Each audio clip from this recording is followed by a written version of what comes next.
Hello, my name is Lijia. I'm a PhD student in the Computational System Biology unit in Children's Medical Research Institute, the University of Sydney.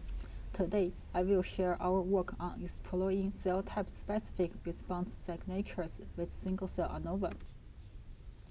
The results in multi-sample and multi-condition single-cell studies help uncover molecular pathways and cell type crucial for disease onset, progression, and treatment.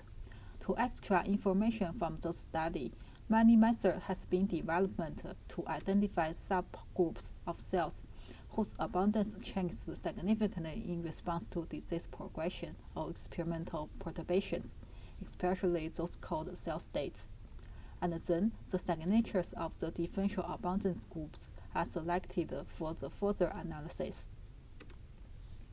However, to better understand those gene markers, it is important to also look at the effect of the cell types and other relevant factors.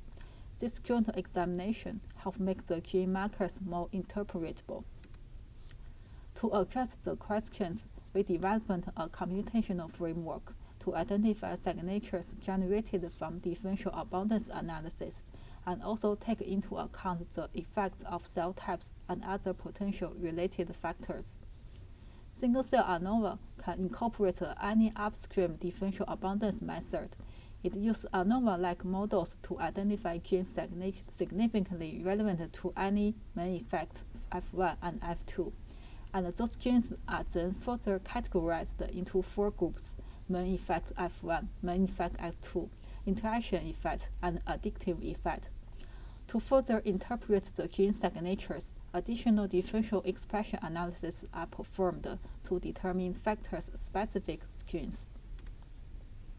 To demonstrate our framework, we applied single-cell ANOVA to a public dataset measuring immunotherapy response in melanoma cells.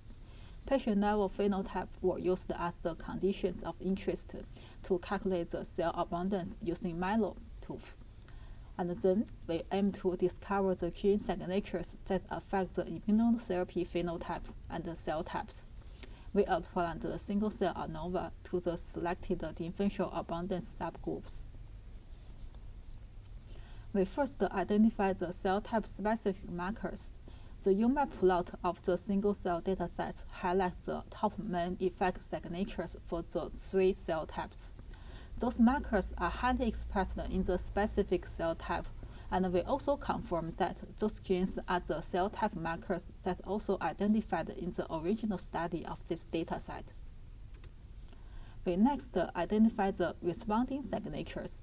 We found that 11 genes are significantly highly expressed in the responding groups, and 5 genes are significantly highly expressed in the non-responding groups.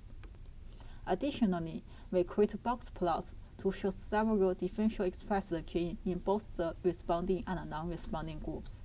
We found the ABL2 and APLP2 genes are highly expressed in non-responding groups across all cell types, and the TUBB4A and B2M genes are highly expressed in responding groups across all cell types. Besides the main effect, we are particularly interested in gene signatures associated with the interaction effect. We want to know if there's any cell type-specific markers for responding or non-responding groups. We use single-cell ANOVA found that FDG-FRB genes is highly expressed in the non-responding group in mesenchymal cell type. We also found WDR76 gene is highly expressed in the responding cells in mitotic cell type.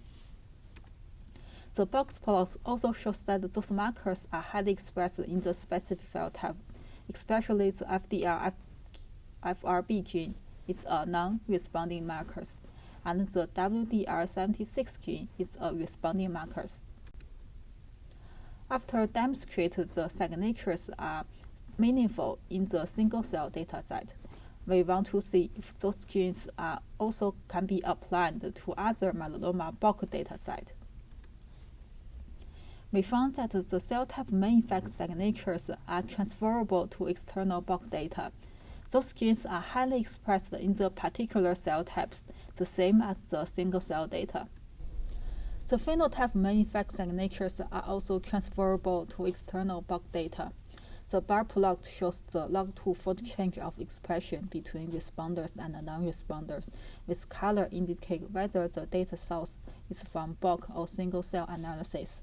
Genes on the x-axis are colored red if they show a reverse direction of log2 fold change value between single-cell and external bulk samples.